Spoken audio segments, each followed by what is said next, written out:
I'm doing is new here is drawing a link between what I see as what caused the crisis, which is the growth of private debt, and then it's stopping growing. And there's a necessary link between that and inequality, because one of the remarkable side effects of the model I first built back in 92 and published in 95 of a potential financial crisis, modelling Minsky, was that there was a period of moderation before the crisis hit. And then that much I noted on in the paper itself. What I didn't note on was that there was rising inequality as part of the crisis, and a direct link between the level of debt and inequality. So I'll talk about that in the presentation now. So if you look back and say, how will people write about this? They're looking back 50, 60 years from now. If you take John Kenneth Galbraith's The Great Crash, what would be talked about? Well, I think there'll be at least two things to what any historian of economics writes about. One is this sudden transition from stable growth to a crisis and stagnation. And that was what, the fact that the conventional economists projected forward that period of stable growth. Now, the crisis took them completely by surprise, and stagnation afterwards. And obviously, certainly after Piketty's come out and made his work famous on the rising level of inequality and the argument that we have the highest level of inequality possibly in human history at the moment, certainly a history of capitalism now. And I say there should be at least a third theme, and that's rising private debt. And that's the issue which was ignored and is still ignored by mainstream economists. They just simply do not see why, except when what they call the zero lower bound, when interest rates can't be lowered below zero, only at that point do they think there's any reason why the level of private debt should be an economic issue. But I argue that they all go together and they all explain each other. And the mainstream approach, on the other hand, is to admit both inequality and debt. When you look at how they explain inequality, inequality is supposed to be something which is due to people's relative marginal products, nothing to do with a macroeconomic issue.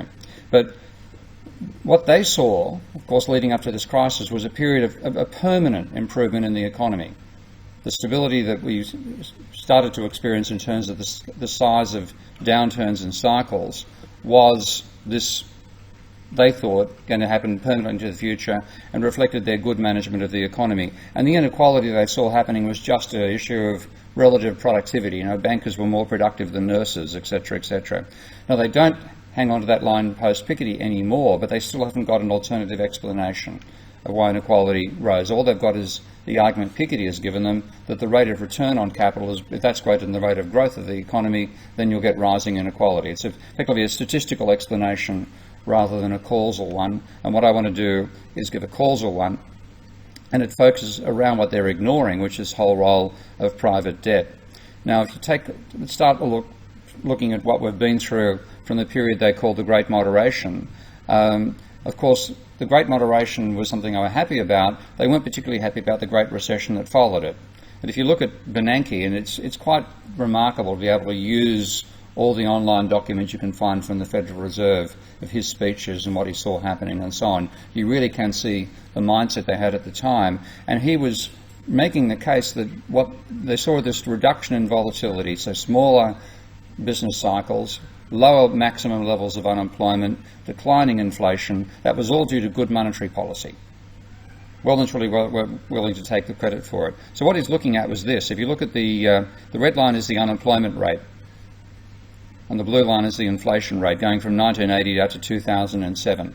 And what you see is a trend for lower peaks, okay, and then all of a sudden this happens.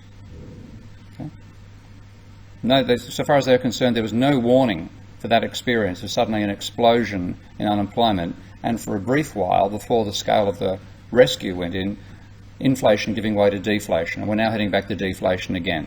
So that was totally inexplicable from their point of view. Well, what I add to the whole factor is say, let's include private debt in that picture. So what I'm graphing now on the right-hand side of that graph is the ratio of private debt to GDP. And of course that's data I'm getting from the Federal Reserve. They record the data, mainly because of Copeland's brilliant work on the flow of funds 50, 60 years ago. This data is collected and maintained by the Federal Reserve, but ignored by its economists. So you put it in there, and I'm saying, well, there's a relationship there. Rising private debt plays a role in the dynamics of unemployment and inflation and many other things. So They argue, however, that debt's irrelevant. So if you look at Bernanke's work, and I don't recommend paying for it, but I do recommend reading essays on the Great Depression, because he really got his position because, according to neoclassical economists, he was the expert on the Great Depression. Now, my perspective on him is he's not an expert on the Great Depression. He's an expert on explanations of the Great Depression that are consistent with neoclassical economics. Okay? Now, the only explanation that's consistent to parody TV shows is the butler did it. Okay? There's a dead person in the mansion. Everybody thinks it's suicide, but it can't be suicide because rich people don't commit suicide. It must therefore be the butler's fault. The butler in this case being the Federal Reserve. So he blamed the crisis not on capitalism's own dynamics, but on the Federal Reserve doing the wrong thing.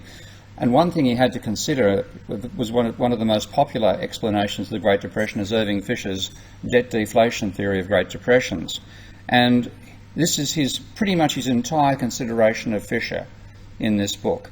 And he says Fisher envisaged a dynamic process of falling asset prices and commodity prices, etc., etc. And he said, though it was influential on Roosevelt, it was less influential in academic circles because of the counter-argument that debt deflation represented no more than a redistribution from one group, debtors, to another group, creditors.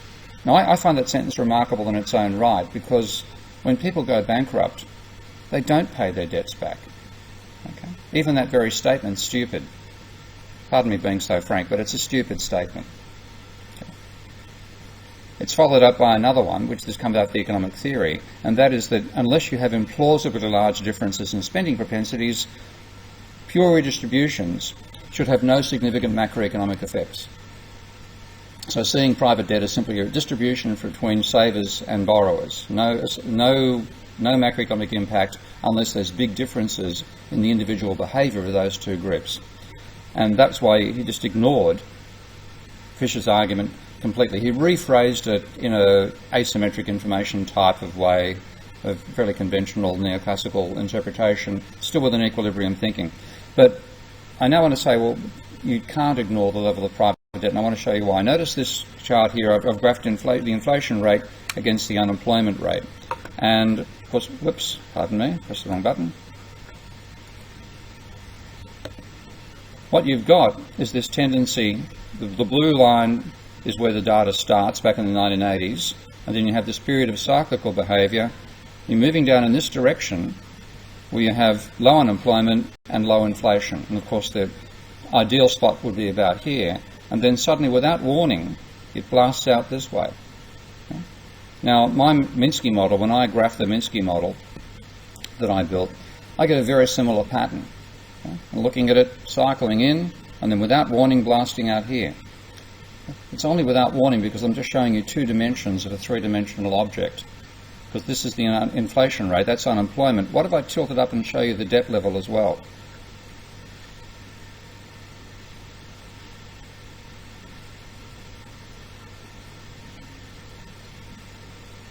And now you can see some sort of pattern going on there.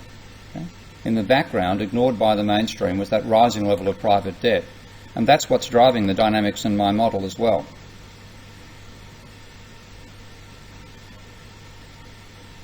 So there's a cyclical process leading to a rising level of private debt, which causes for a while diminishing cycles in inflation and unemployment, and then collapse. So you can only say that it's inexplicable if you ignore that third dimension of debt, which is what they've done. And it's conspicuously absent from their mainstream macroeconomics.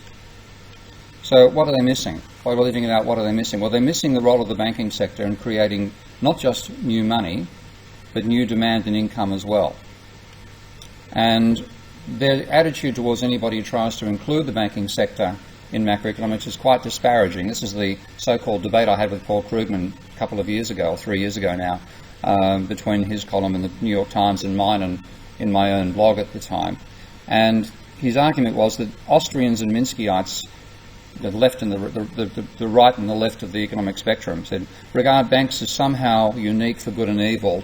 And he says, as far as he's concerned, banks don't create demand out of thin air any more than anyone does by choosing to spend more. They're just one channel linking lenders to borrowers. And he titled the whole thing Banking Mysticism. Now my point of view is neoclassical economists are barter mystics.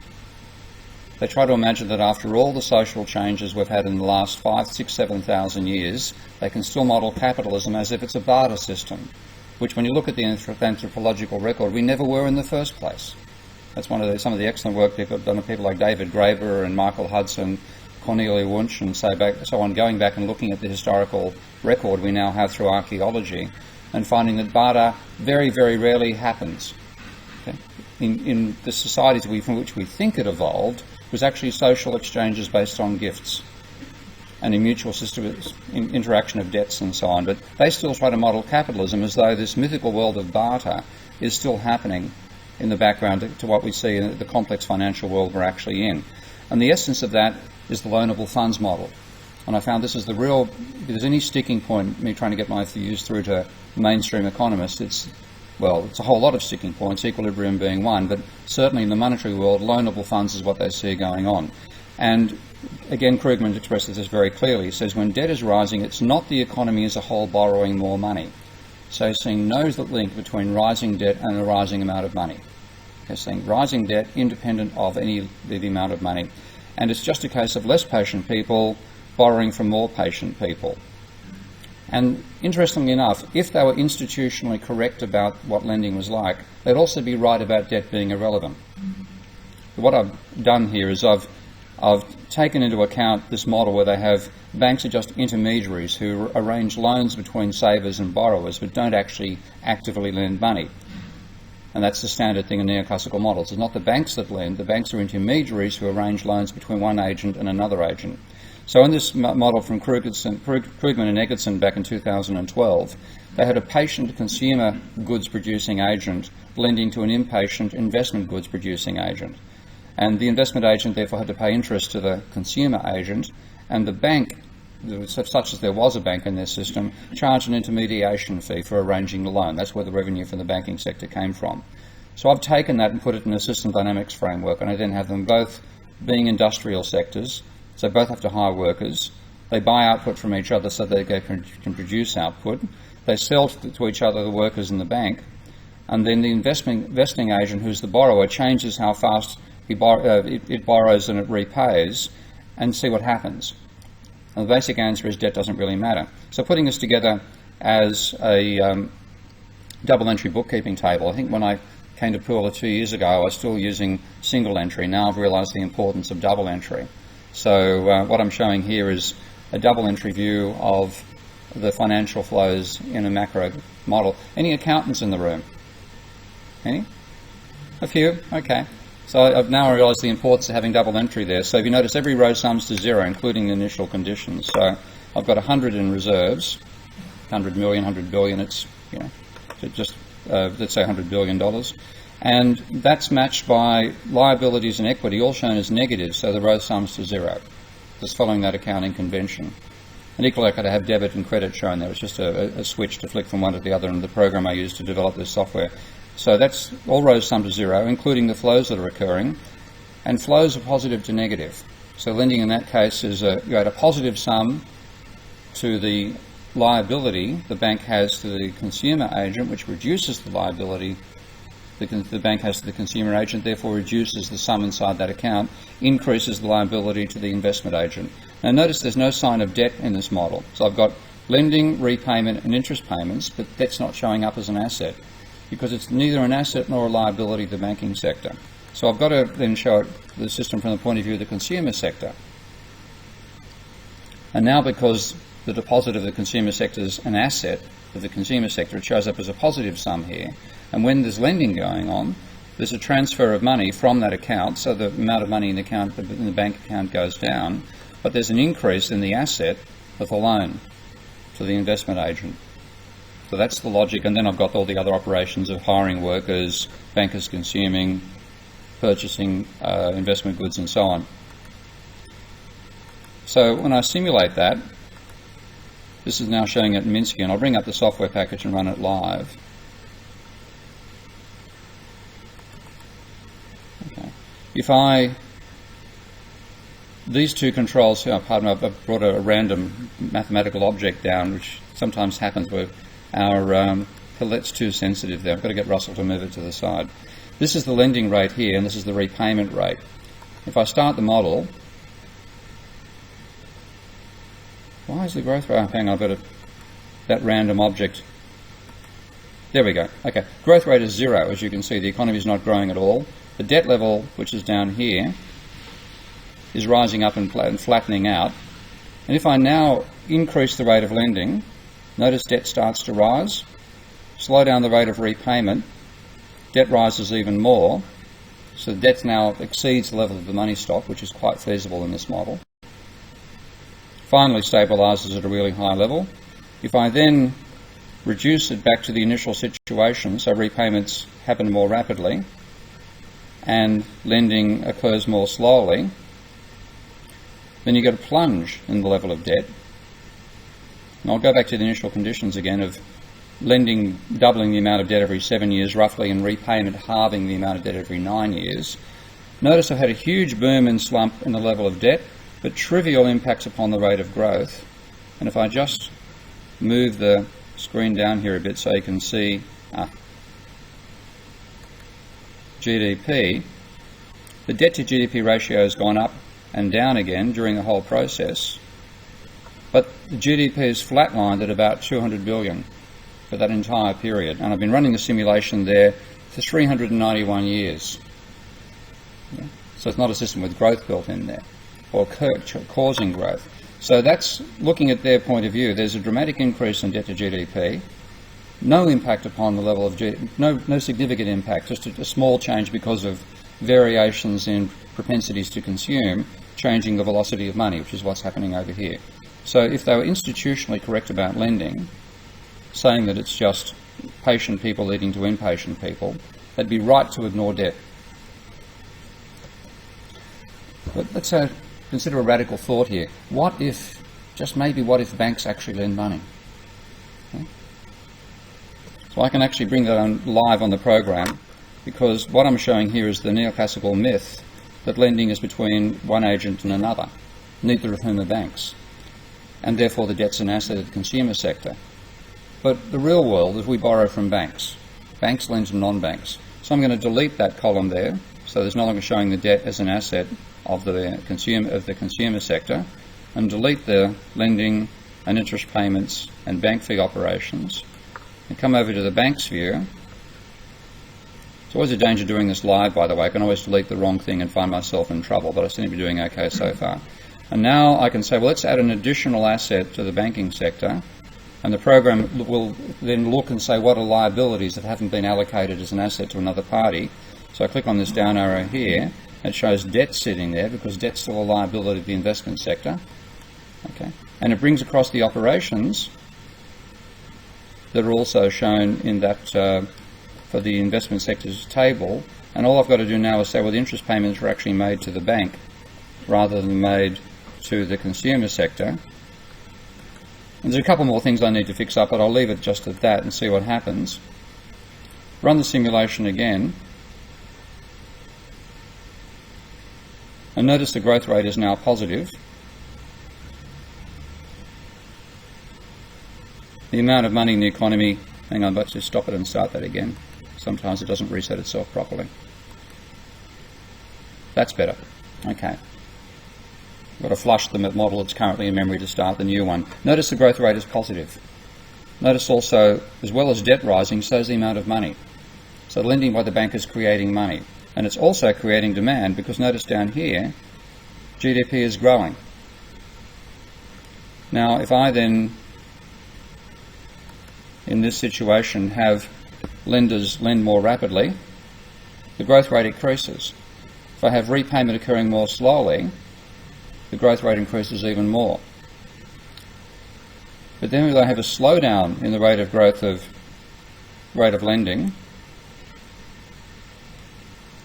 and an increase in the rate of repayment, you have a slump. And if I go back to the original situation again, original time lags for lending and for repayment, the economy recovers, but you've had, in that simulation, a boom and a slump in the economy. So if I come down here and show GDP and the debt to GDP ratio, There's a very definite link between lending and economic activity. And all I've got to do is acknowledge that banks lend money to change the complete nature of the macroeconomics of that model.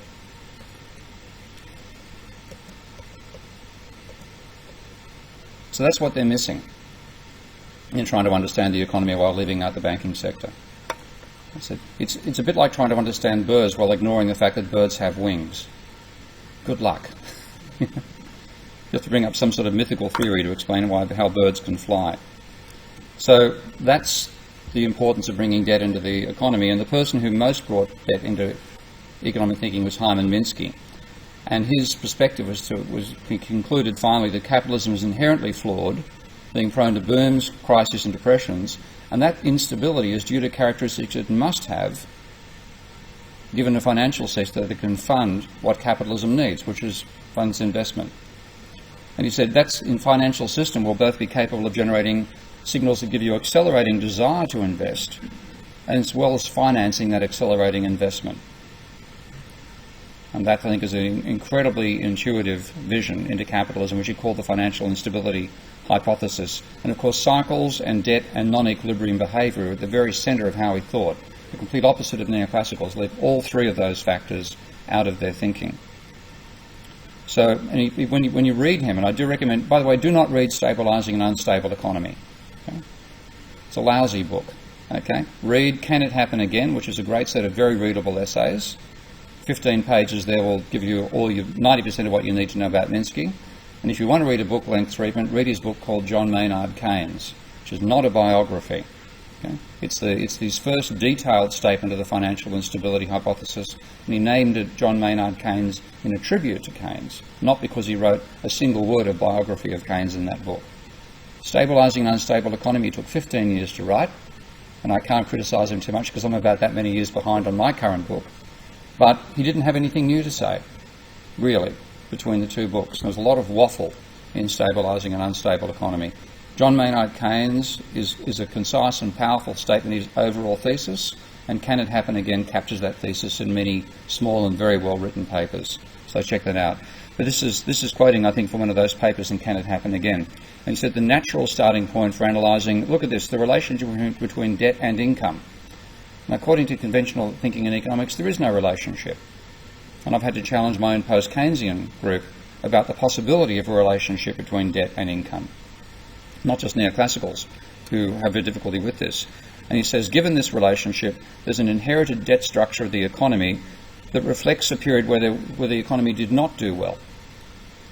And in that situation, you're after a crisis but in the recovery mode.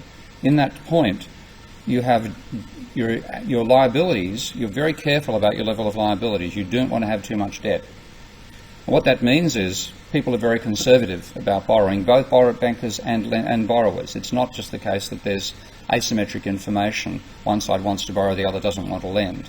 This is saying both sides are conservative about debt because they're both scarred by a previous crisis.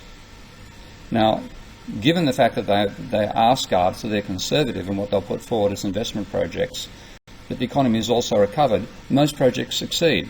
And as Minsky says, here existing debts are easily validated, and units that were heavily in debt prospered. It paid to lever.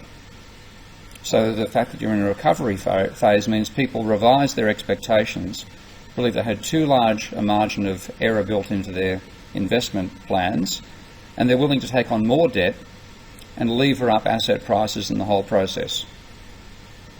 And he said what that means is you get to what he calls the euphoric economy. The economy goes from a recovery phase to a boom phase, so a period of tranquil growth leads to speculative excess. That's where Minsky's classic phrase, stability is destabilising, comes from.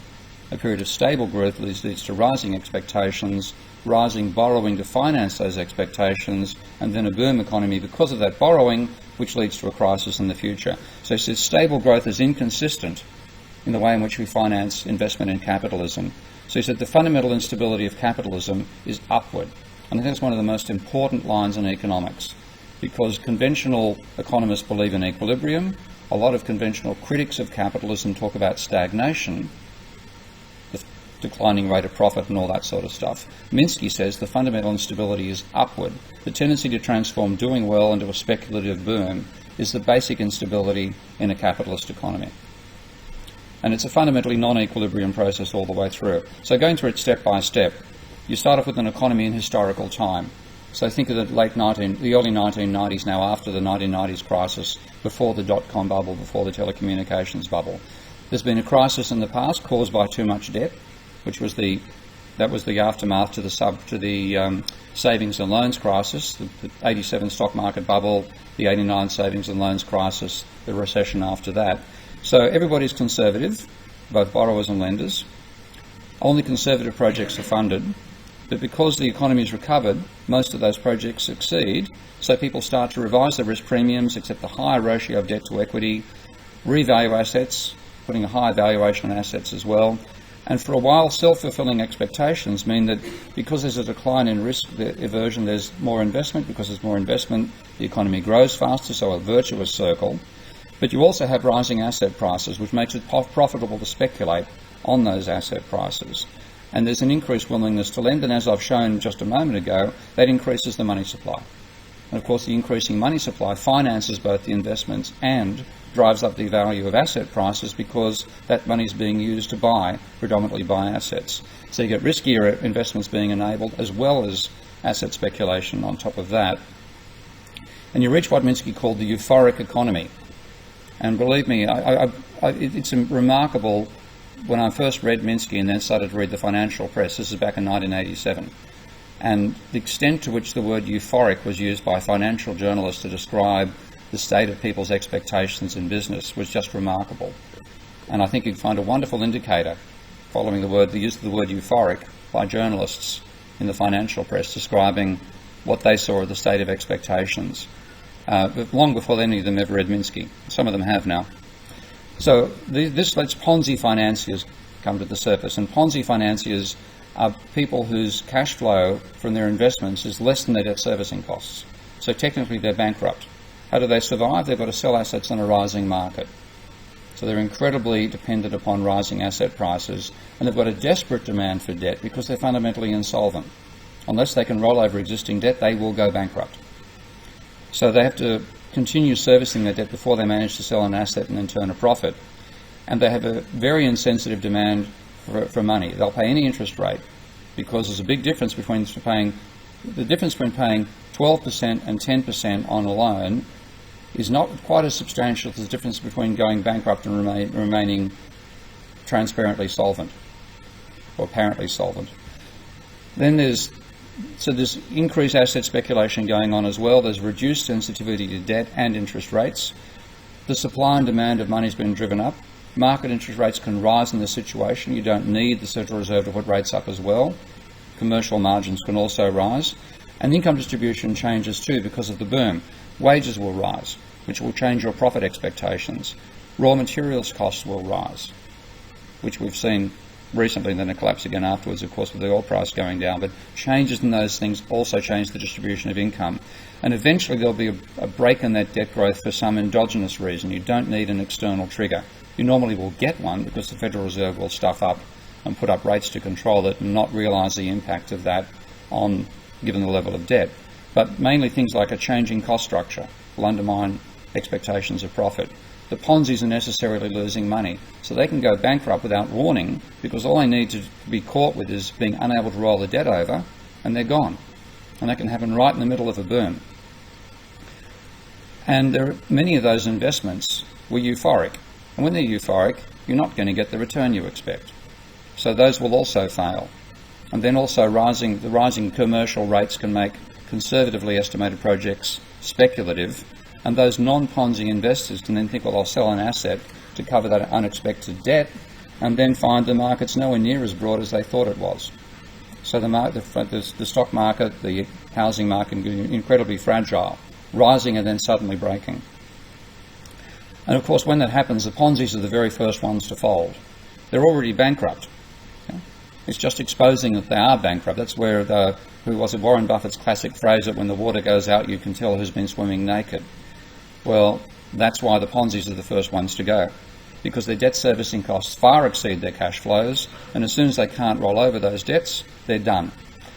The asset price booms, there's an increase in debt to equity ratios when that first happens, the expansion of the money supply goes into reverse, investment evaporates, you're back where you started again in a debt-induced recession. Now, if you think about the historical pattern, what I've really talked about is the transition through the telecommunications bubble, first of all, to the dot-com bubble, a little blip with the ending of the dot-com bubble in 2001, but then the subprime bubble coming on and after that, giving you this huge growth in housing debt in America, and the whole thing falling over in 2007. And that's the ultimate crisis. That's the one that Minsky said we're going to get ourselves towards in a series of crises. Now, there have been booms. You can see the entire post-war history. You can see the whole history of capitalism in this way, but certainly the post-war period. And Minsky said what happens next depends upon the rate of inflation and the size of the government sector. If you have high inflation, then debts can be repaid just by a rising price level, and that's really what happened back in the 1970s. That gives you a combination of low investment but high inflation, or stagflation. So in this sense, this is a Keynesian explanation for the stagflationary experience of the 70s and 80s, which allegedly Keynesians didn't have, according to Milton Friedman. A major part of undermining the old-fashioned Keynesianism was that argument that they couldn't explain this phenomenon. Minsky had an explanation at the time Friedman was writing. If you have low inflation, on the other hand, then you can't repay the debts, and you can have a chain reaction of bankruptcies and end up in a Great Depression, which is what happened in the 30s and what's happening again now. With big government, on the other hand, the anti-cyclical spending of the big government sector can give firms a cash flow that they wouldn't have during a crisis otherwise, and that cash flow can let them repay the debts, and you go back into a cycle again. So in America, that's what's happened this time round. Whereas in Europe, of course, European governments refused to do that, and you've gone into a Great Depression. Now, modelling this, I won't go through the full mathematics, but this is using my Minsky software to build a model of that system. And I'll just run it here, show you the process. It's a very simple causal structural model. So I start here from a level of capital stock, determining output, determining employment rate, giving you a rate of change of wages, giving you a wage bill, which you can subtract from output to work out profits, and with investment being determined by the rate of profit, you have interest being paid on outstanding debt. Background here giving you investment and a cyclical model. Now if I simulate this model, I'll simulate without a government sector, then what you see initially in this model, if you look at the employment rate over here, diminishing cycles in employment. Look at the inflation rate, the same story, diminishing cycles in inflation. Workers' share of output is falling, but you don't care about that because that's not important. Okay? Profit share looks like it's hit a perfect equilibrium, nothing going wrong at all. You're ignoring down here the level of debt to GDP, and all of a sudden profit goes negative, employment collapses, you have no idea where it came from. That's the process we've been through. So it looks complicated, but it's actually simple. But what you're generating are complex dynamics. And if you do the work to reduce it to a set of reduced form equations, there are 3 differential equations determining a system. One for the employment rate, second for the wages share of output, and the third for the ratio of debt to GDP. That's what the equations look like. Now they look a bit horrific, you're not used to equations, but there's actually 3 irrefutable statements tied up in those equations, simple English language statements.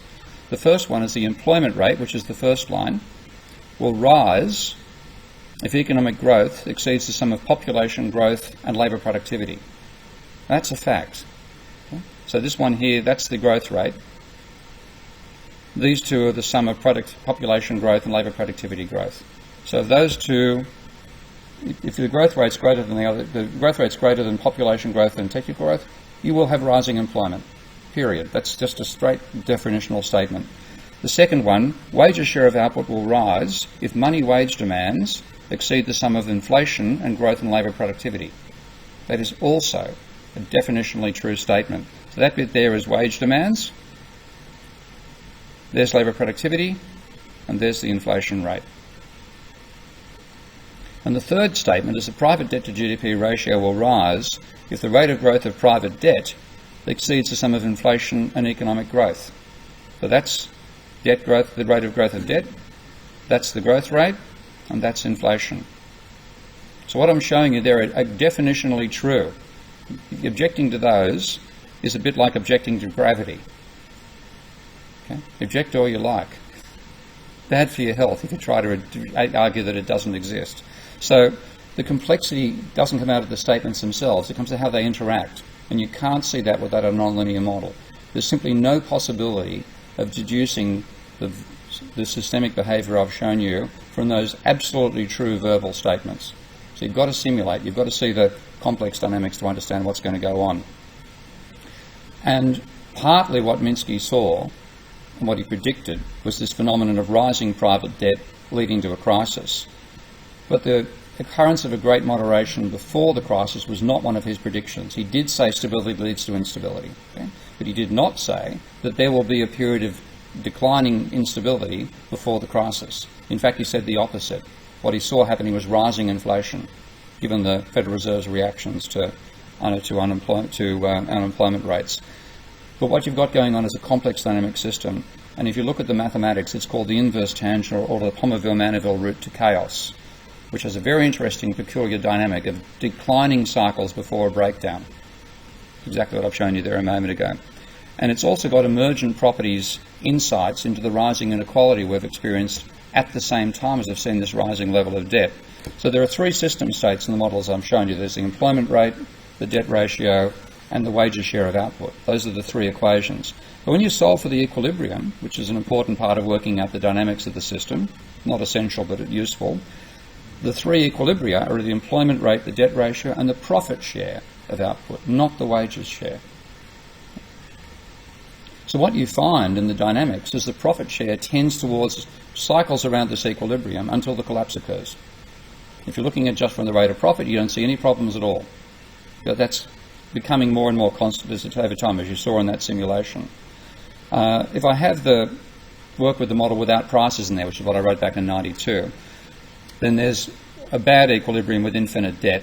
I'm looking here at the stability, the good equilibrium with finite debt, and I get these three terms for the equilibrium. Now, complicated again, but that term for the profit equilibrium rate entirely involves the constants and functions in the model. There's no argument there from the wages share of output or the debt level. Okay, the debt level does, even though it's an essential part of the rate of profit, doesn't affect the equilibrium rate. And the wages share is a residual. Wages are what comes out, the wages share is after you subtract the equilibrium profit share and interest times the debt level. So there's a direct negative relationship between wages share of output and the debt level. And the workers effectively pay for a higher debt level with the lower wages. So even though in the model I don't have workers doing any borrowing at all, the emergent property of the system is such that it's not the capitalists who pay in terms of their share of profit for the higher level of debt, it's the workers who pay. And given realistic values, also this equilibrium is unstable. One thing you have to explore when you do proper dynamic modelling, unlike what economists, neoclassical economists do. So you get a breakdown. Okay, you don't reach this equilibrium. But the characteristics, behavioural characteristics, apply when it's run dynamically. And you find this wages share being a residual. Now when I add in the inflation rate, I get a couple more useful insights into the system. That's the inflation rate there. It turns up in affecting the employment level and the equilibrium debt level.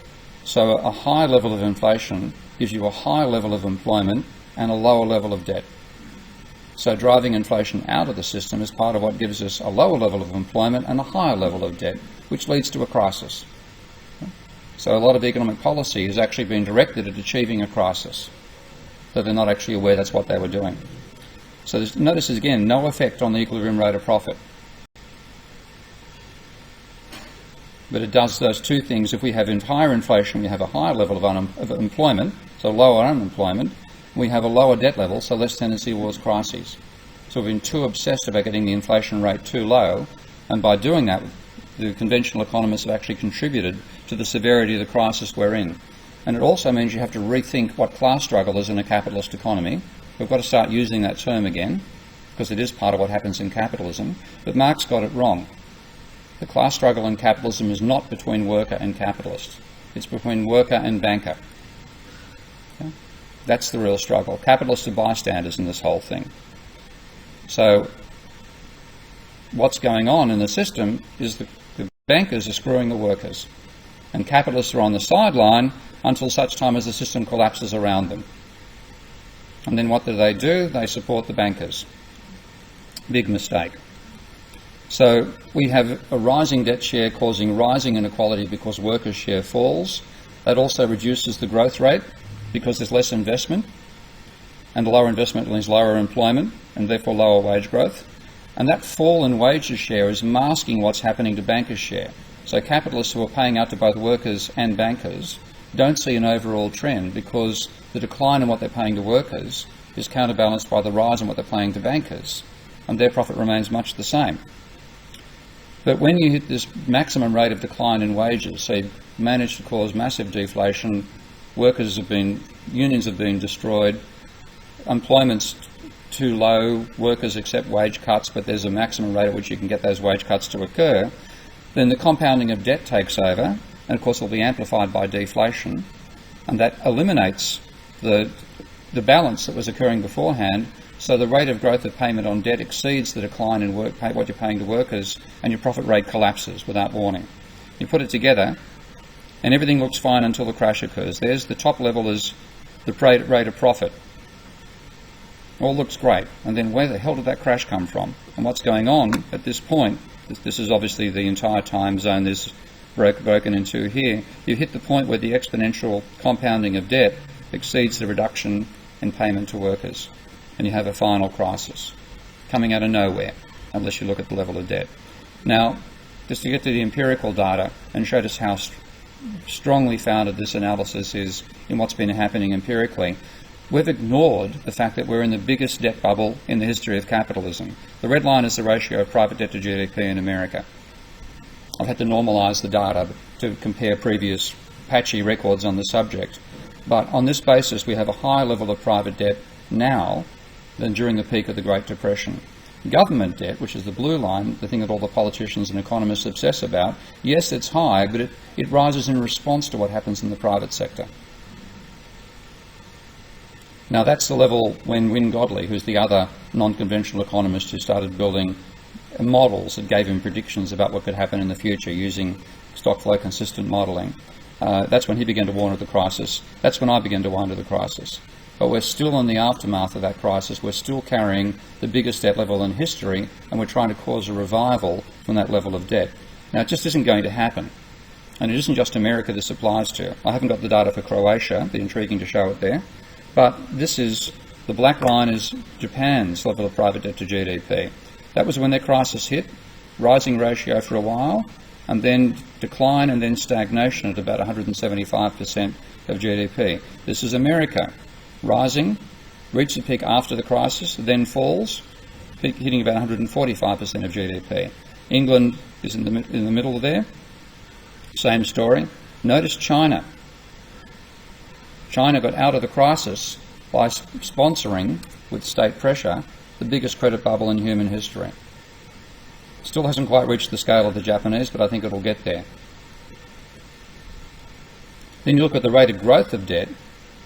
That's when you can time the beginning of the crisis. This is what I began arguing when I started raising the warnings back in 2005 and 2006, that the crisis would begin when the rate of growth of debt slowed down. Well, there's the Japanese data. Their crisis began when the rate of debt slowed down. They've then spent 15 years, roughly, in swapping between leveraging and deleveraging. That's the zero line where the level of private debt's actually falling. America, same story. Peak of debt, then down to deleveraging. England all over the place, but basically caught between leveraging and deleveraging. Look at China. It managed to avoid the crisis by a gigantic level of leveraging, and it exceeds at its peak the maximum that even the Japanese hit. So that's why I say they've got the biggest credit bubble in history is occurring in China right now. They're trying to maintain it, but they're running out of steam. You simply can't keep on increasing debt at that rate indefinitely, for the reasons I covered of Minsky beforehand. And what credit growth is what drives economic growth. This is now graphing the employment rate in Japan against change in GDP.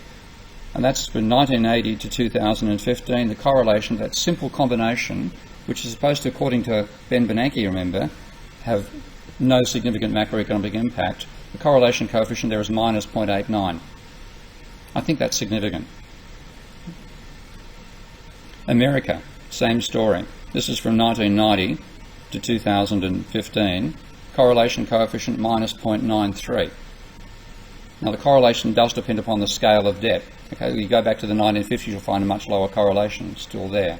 Countries with lower level of private debt will have a lower correlation here because there's less impact from that change in debt on total demand. But that's the sort of relationship we're looking at. So we're stuck in this trap. So long as we continue worshipping the level of debt and believing debt should never be reduced, it should always be paid back. I think the only solution to this is what I call a modern debt jubilee. We have to reduce the level of private debt. And you could do it by what's becoming a popular term now. It was actually turned up in The Guardian last week by Simon Wren-Lewis and Eric Lonergan. I was delighted to see them using that title there. Quantitative easing for the people. So rather than banks, the central bank buying assets of the banking sector and trying to spike banking lending in that very ineffective way, put direct central bank injections directly into people's private bank accounts, inject their money into the private economy. I would add in the condition that those in debt have to cancel their debt. If you're a debtor, whatever the debt might be, if you get an injection of money, then that much money gets written off across your debts. But if you're a saver, you get a cash injection. So it doesn't bias it against savers, which is often an argument, a moral hazard argument against doing this. And that would then let you rebase the monetary system to be more based on fiat and less based on credit. And you'd also, of course, need to restructure banking. So reduce the appeal to bankers of doing Ponzi lending. Things like mortgages and margin loans are the major way in which they create money these days. And I have two ideas. The one I call the PIL, which stands for Property Income Limited Leverage. And the idea there is to set a maximum amount that can be lent against an asset, not on the basis of the alleged income and leverage of the buyer, but on the expected income from the asset itself. And my usual factor is about, say, roughly 10. So if you bought a property, the maximum you could borrow against that property would be 10 times the income the property is expected to generate, independent of your own income.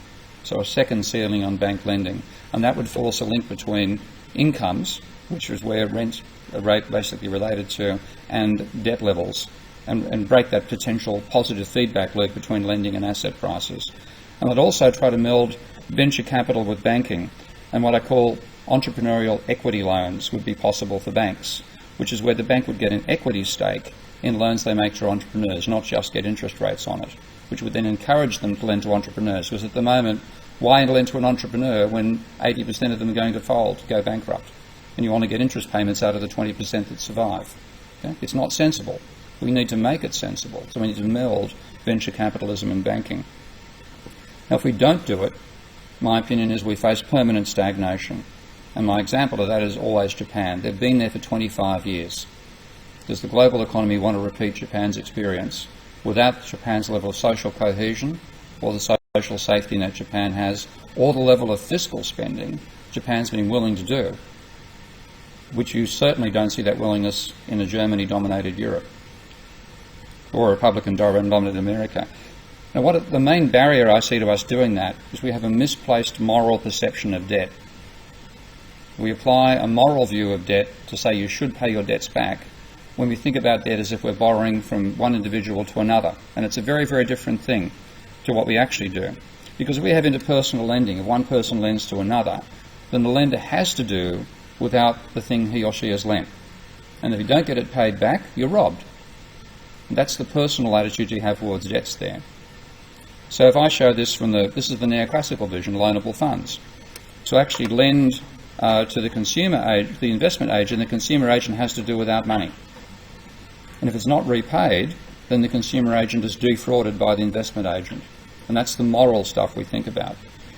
But banks create loan money out of nothing. It's a cliche, but it's a fairly accurate cliche. When you look at it their way, they've created an additional asset by lending, and an additional liability is turned up as well.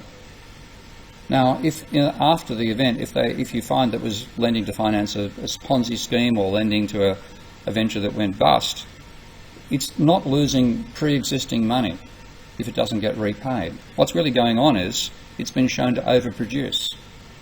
It's a factory that's made too much money. And so it should do what most factories do when they overproduce. They've got to scrap the excess.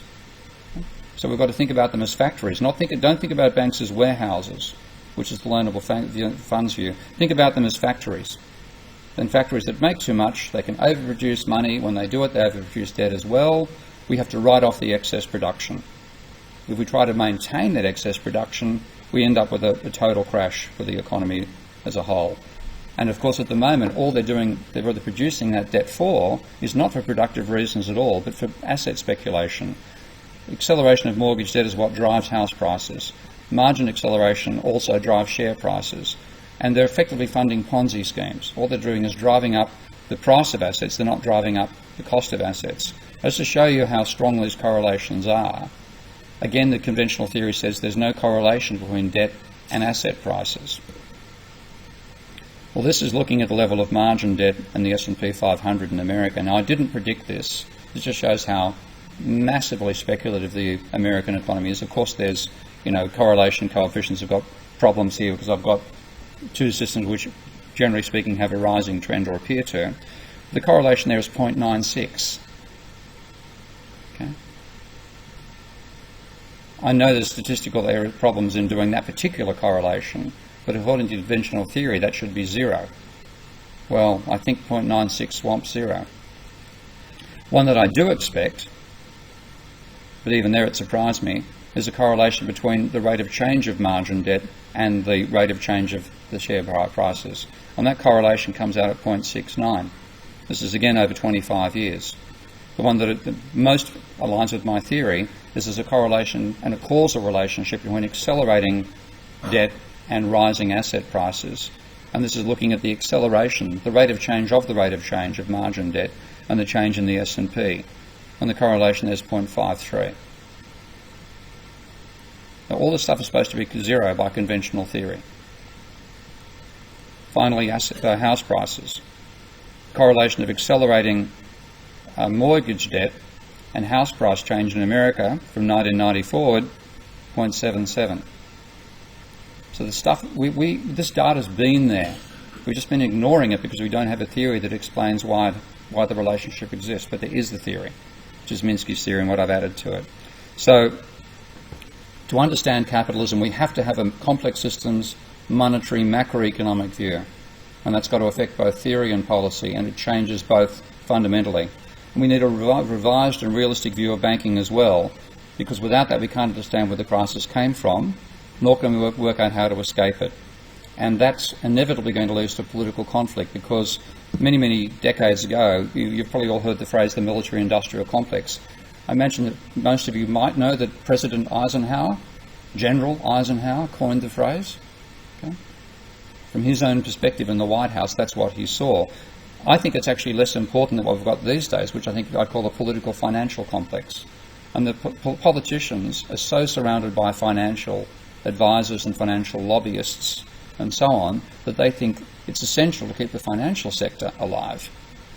But the reality is that's the parasite that's causing the system to crash. So to fight that, we've got to fight a political struggle as well. And if we don't, then we're going to have continued stagnation and rising inequality. That's our alternative. And we already know what a disastrous alternative that is. Thank you.